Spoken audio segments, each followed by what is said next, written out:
Every year, hundreds of guns registered to other states are used to commit crimes right here in western Massachusetts. 22 News I-Team reporter Tamara Sakarzik discovered a disturbing trend that's putting guns in the hands of drug dealers.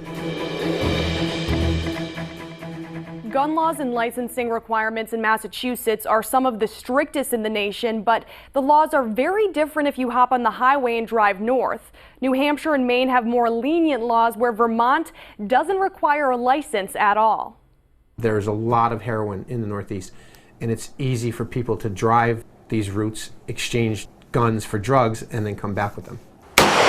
Police call Interstate 91 the iron pipeline because criminals use the highway for trafficking guns and drugs. Criminals use state highways like Interstate 91 to make dangerous exchanges that contribute to crime and fuel the opiate epidemic.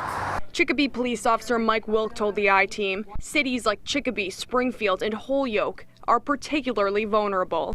Everything comes through Chicopee. 91 comes through via the Mass Pike, 291, 391, east, west, north, south. So that corridor, which leads to Vermont, to New Hampshire, to Maine, the Northeast right now is kind of the heroin capital. Do illegal guns have any relationship to the opiate crisis in Massachusetts? Are you guys seeing an exchange of guns for drugs at all? Guns are actually traded directly for narcotics, particularly heroin.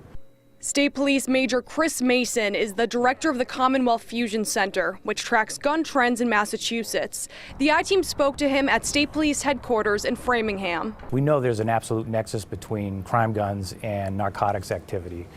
We see that on a fairly regular basis. And once criminals in Massachusetts get their hands on the guns, we oftentimes see them using them for criminal activities. The 22 News I-Team obtained documents from the ATF. We discovered that guns were used in 5,258 crimes across the state in 2015. Springfield had 688 gun crimes, which is the second largest amount statewide.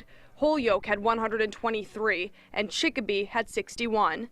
Hampden County District Attorney Anthony Gallooni told the I-Team the state police, FBI, and U.S. Attorney's Office created a new task force last year to help put criminals illegally carrying or trafficking firearms in prison. If these people are prone to use violence, if they have a history of violence, if they're leading gangs, if they're really promoting violence on the streets of this county, in particular in Springfield, we're working very hard and we've been very successful in taking them off the streets. The ATF was able to trace 979 of the 1,538 crime guns confiscated in Massachusetts in 2014. More than half were purchased in a different state. 126 came from Georgia, Florida, and Virginia. As for New England, 121 traced to New Hampshire, 85 to Maine, and 25 to Vermont. Cities and towns are now required to report criminal gun incidents to the state police each year. According to that data, in 2014 and 2015, there are more than 11,500 illegal gun incidents statewide. I'm Tamara Sakarzik, working for you with the 22 News I-Team.